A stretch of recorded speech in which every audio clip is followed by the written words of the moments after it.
Hello everyone, I hope everyone had a really loving Christmas, and if you don't celebrate Christmas, happy holidays to you. But today I'm going to share with you my thoughts on Chanel's newest CC Cream. This is the Complete Correction Cream, which is supposed to be the better, more improved version of BB creams, and BB creams are blemish balm. Unfortunately, the CC Cream is not available in the USA yet. I actually had a friend who was nice enough to have it shipped to me from South Korea.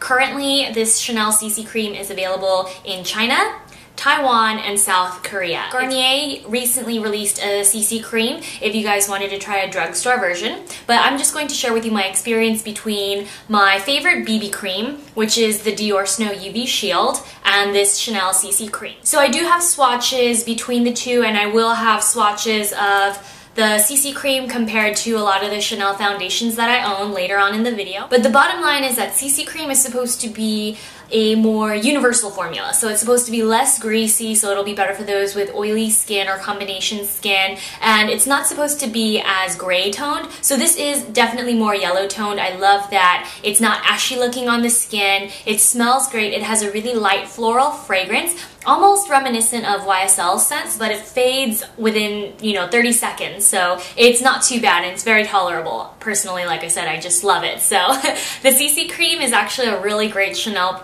face product, and I think it's one of my favorite thus far. I really am impressed by this, and I have been wearing it a lot, even though it only comes in one color, which is 20 beige. And I'm going to show you how I use this and manipulate it to make sure it matches my face and my complexion properly. A lot of the reviews that I've been seeing complain about the fact that 20 beige is much too light for them. Generally, I wear 30 in Chanel foundation, so it's just one shade too light. But I'll show you how easy it is in the tutorial. I will show you how I apply it to my face, and you'll see how easy it is to manipulate this color. So let's talk about the packaging. Obviously, it's very, very simple. It's just a simple tube, and it has a squeeze bottle, Chanel logo on top of the black cap.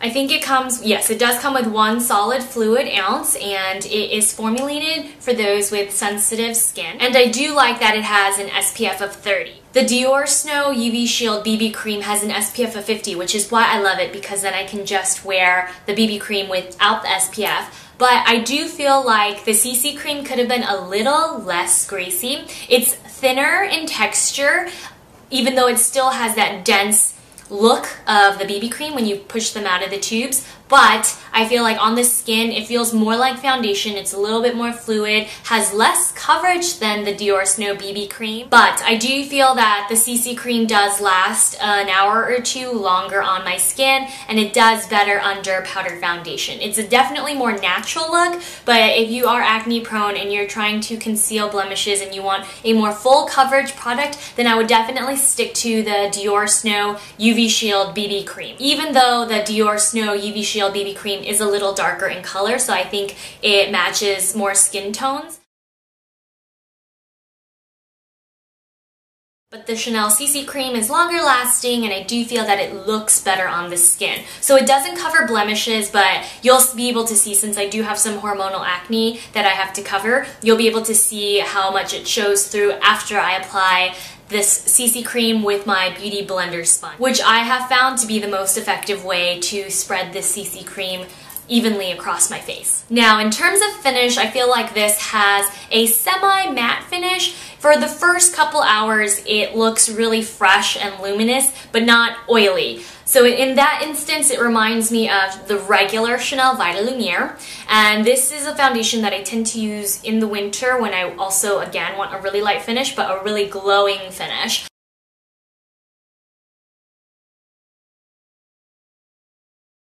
And as much as I love the Vitalumiere, it doesn't last as long as the CC Cream.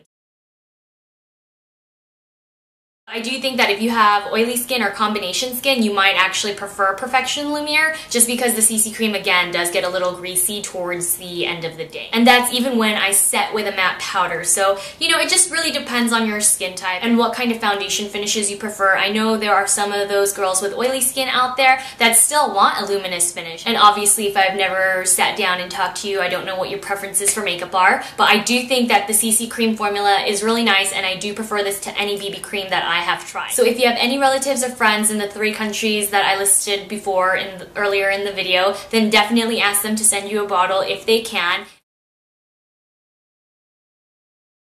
And again, my application method of choice is the Beauty Blender, so without any further ado, let's get started with the demo.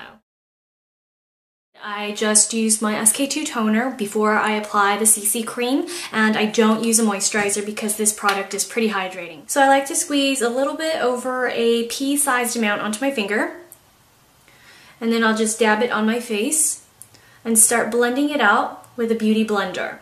So people generally tend to panic when summer rolls around and their foundations become too light for their skin, but today I'm going to show you how you can utilize a foundation that's slightly lighter than your skin color all year round. And a lot of people ask me about the Beauty Blender, so I'll just tell you now, I really do love it. I use the Beauty Blender every day now because of this CC cream, and especially when using a foundation that's lighter than your skin color, you want to focus all the product around this area, your cheeks and underneath your eyes, and then blend with as little product as possible toward the outside edges of your face. Now, as you can see, the foundation is still lighter than the rest of my face. It does tend to oxidize just a little bit, but really not by much. It stays relatively true to color even after a long day's wear. And before moving on, I did want to answer one more question about the Beauty Blender. Yes, it does soak up a little bit more product, which is why I add a little extra than a pea-sized amount, because the product does get soaked up in here. But that's why you want to wash this every 2 days at least. And I do use the Beauty Blender cleanser to wash this off. So I do recommend buying this set because it's more cost effective, and I purchased them through Sephora.com. Now regarding the coverage, I would have to say that pea-size plus amount that I applied gives me about medium coverage.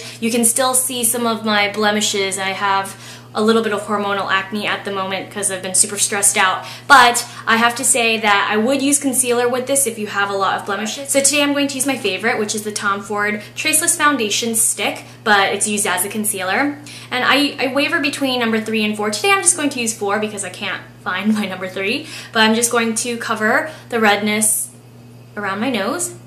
And a lot of you tend to think the more concealer you apply, the better, but that generally makes your blemishes more noticeable, so I recommend just using as little as you can possibly get away with. I have been experiencing more dark circles these days, but I don't wear concealer every day. I only wear it on special occasions or when I'm filming. It does, however, make a noticeable impact, right? Now I'm going to top with powder. Some days when my skin is looking a little better, I'll just go ahead and use my favorite Woolong Meteorites Press because this is a very sheer powder. It basically sets the foundation and makes my skin look really, really even and smooth. And then I'll add bronzer to warm up the face and make the color look a little bit more consistent with the rest of my body. But today I'm going to use my Hello Flawless powder foundation just to show you how you can manipulate the coverage of this product. And this is a powder foundation, so it's going to have more coverage than the Woolong Press that I just showed you. I like to use a stippling brush. I'm just going to pat this on my face. And as you can see already, this side of my face, which is only wearing the CC cream, is much lighter than the side that has the powder foundation on to complement the color of my natural skin tone, which is the I am cute as a bunny honey color, and it does match my skin perfectly. So that's why if you just top with a powder that matches your skin color, it doesn't really matter what color the product underneath is, so long as it's lighter. If it's darker, obviously your whole face will look darker. So really, it's better to have a lighter base than a darker base. So if your foundation is a little too light for you, don't panic. Just top with a powder foundation that does match your current skin tone and warm up the rest of your face with bronzer. It's really simple. And now that my complexion is nearly complete, I'm going to show you what it looks like using my favorite matte bronzer. This is the Tarte Amazonian Clay Matte Waterproof Bronzer in Park Avenue Princess, and I use this almost every day. So whenever I wear foundation, most of the time I am wearing bronzer just to balance out and counteract the lightness of the Chanel CC cream. And wearing bronzer gives a slimmer look to the face, so you might as well, right? And that's a wrap for my Chanel CC Cream demonstration and tutorial. But at least you now know what a CC Cream is, and you know that you'll be able to look forward to seeing it sometime at Chanel counters in 2013. So thanks so much for tuning in, everyone, and I'll see you all very soon. Bye!